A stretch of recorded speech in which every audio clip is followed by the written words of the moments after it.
सरकार डॉल्फिन की कहानी, एक सच्ची हीरो की दास्तान। गहरे नीले समुद्र में एक बहुत ही होशियार और दयालु डॉल्फिन रहती थी। सरकार डॉल्फिन वो बाकी डॉल्फिनों से अलग थी, तेज, समझदार और सबसे ज्यादा दिल वाली। समुद्र के हर जीव को लगता था कि अगर कोई मुसीबत में मदद कर सकता है तो वो सिर्फ सरकार है।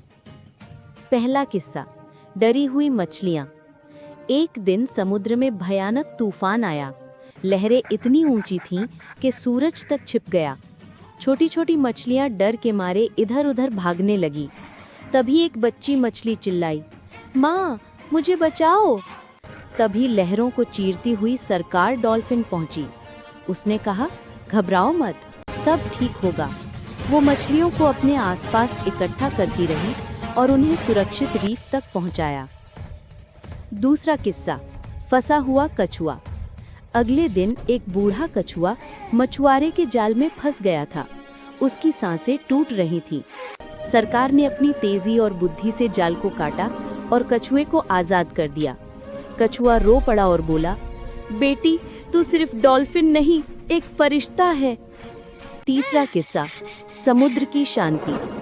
कुछ दिनों बाद समुद्र में अजीब सी हलचल हुई। कहीं से काला धुआं उठ रहा था, किसी जहाज से तेल का रिसाव हो रहा था। सैकड़ों मछलियां तड़प रही थीं। सरकार ने सबको इकट्ठा किया और कहा, हम सब मिलकर इसे रोकेंगे। उसने ऑक्टोपस से कहा, तू नीचे से रास्ता बंद कर। कछुओं से कहा, छोटों को दूर ले जाओ। वो खुद जहाज तक गई और अपने सिर से पाइप को हिलाकर बंद कर दिया। धीरे धीरे समुद्र फिर से साफ होने लगा। अंत, एक दंत कथा बन गई सरकार। उस दिन से समुद्र के हर जीव ने उसे समुद्र की सरकार कहा।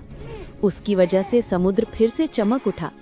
बच्चे उसे हीरो मानते, बड़े उसे रक्षक कहते और कहते हैं कि जब भी समुद्र में तूफान आता है, लहरों के बीच कोई हल्की सी आवाज गूंजती है, डरो मत, सरकार डॉल्फिन अभी भी यहीं है।